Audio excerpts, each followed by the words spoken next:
Piracy వల్ల ఆహ్, కనీసం దాదాపు ఒక 3,700,00,00,000 వరకు టాలీవుడ్ తెలుగు చలనచిత్ర పరిశ్రమ నష్టపోయింది అని మొన్న 'సివి ఆనంద్' గారు వెళ్తా వెళ్తా చెప్పారు.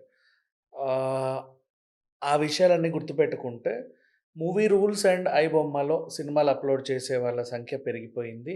దానివల్ల మనకి చాలా వరకు నష్టం చేకూరుతా ఉంది.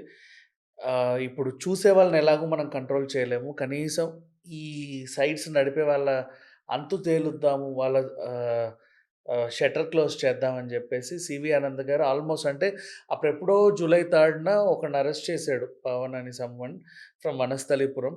వాడు ఇచ్చినటువంటి డేటా సమాచారంగా ఎళ్తూ ముందుకు వెళ్తూ ఇంకా కొన్ని అరెస్ట్‌లయితే పెట్టుకున్నారు. అండ్ చాలామందిని పట్టుకున్నారు. అదుపులోకి తీసుకున్నారు. అయిపోయింది. కాకపోతే ఏంటంటే నెక్స్ట్ టార్గెట్ ఐబొమ్మ అని జెప్పేసి బాగా వినపడింది. ఆ టైంలో ఏమైందంటే ఐబొమ్మ రివర్స్ షాక్ ఇచ్చింది. ఏం జేసుకుంటారో చేసుకోండి.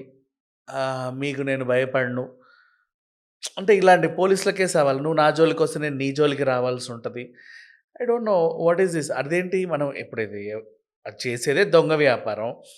ఆ దొంగ వ్యాపారాన్ని మేము మిమ్మల్ని పట్టుకోవడానికి వస్తున్నామంటే భయపడి పారిపోవాలి కానీ, ఎదురు తిరగడం ఏంటా అని చెప్పి కొంచెం చిత్రంగానే అనిపిచ్చింది. వాళ్ళ మెయిన్ ఇదేంటంటే మా దగ్గర డేటా ఉంది. ఎంతమంది పైరసీ చూస్తున్నారో వాళ్ళ డేటా ఉంది. ఎవరెవరైతే మాకు వీడియోలు అప్‌లోడ్ చేయించారో వాళ్ళ డేటా ఉంది. ఈ డేటానంతా మేము బయట పెడితే మహా మహా కోటలు కూలిపోతాయి అనేది వాళ్ళ వెర్షన్. ఇప్పుడు ఇండస్ట్రీలో కొత్త టాక్ ఏమొచ్చిందంటే ఇండస్ట్రీ వాళ్ళే కావాలని వేరే వాళ్ళ సినిమాలు తొక్కేయాలని వాళ్ళ ఆహ్, ఆఫీస్‌ల నుంచి ఈ ఐబొమ్మ, మూవీ రూల్స్‌కి ఏ సినిమా రిలీజ్ అయితే ఆ సినిమాని పంపిస్తున్నారనేది ఒక సమాచారం. మరది ఎంతవరకు నిజమో, ఎంతవరకు అబద్ధమో తెలీదు. బట్ చాలామంది ఇప్పుడు ఆలోచించాల్సిన పరిస్థితనమాట. అంటే పోలీసులు అంత సీరియస్‌గా వార్నింగ్ ఇస్తే, పో ఏం చేసుకుంటారో చేసుకోండి వాళ్ళు రిటర్న్ వార్నింగ్ ఇవ్వడం. ఎందుకు అంటే మా దగ్గర మహా డేటా ఉందని చెప్పడం. దీంతో చాలా మందికొచ్చిన ఆలోచనలు. అంటే ఇప్పుడు ఫర్ ఎగ్జాంపుల్ సంక్రాంతి సినిమాలు.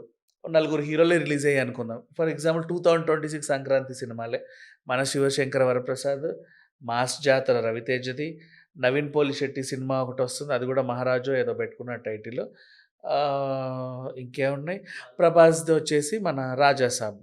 సో, ఈ 4 సినిమాలున్నాయి. ఓకేనా? దీంట్లో ఏంటంటే ఇప్పుడు ఒక ఒక ఇంకో సినిమాని తొక్కాలంటే ఈ సినిమా యూనిట్ వాళ్ళు ఈ 3 సినిమాలని ఐబొమ్మలో పెట్టినట్టు. మిగతా వోళ్ళు ఆ 3 సినిమాలను ఐబొమ్మలో పెట్టినట్టు. అంటే వాళ్ళకి సంబంధించినటువంటి వర్గం ఎవరైతే ఉన్నారో పెట్టినట్టు.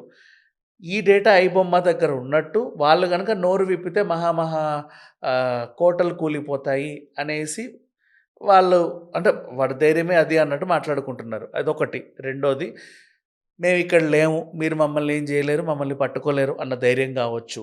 నెక్స్ట్ నంబర్ 3 ఒకవేళ వాడు అమెరికాలో ఉండొచ్చు. ఒకవేళ అమెరికాలో ఉంటే ఇప్పుడు మనకి ట్రంప్‌కి సరైన సంబంధాలు లేవు. మనం అంటే ఏదన్నా అర్జీ పెట్టుకున్నా సరే టైంకి మనకు అందేటట్టు లేవు. అలా ఏమన్నా వాడి ధైర్యమా? లేకపోతే వాడేమన్నా పాకిస్తాన్‌లో ఉన్నాడా? ఇంకెక్కడైనా ఉన్నాడా?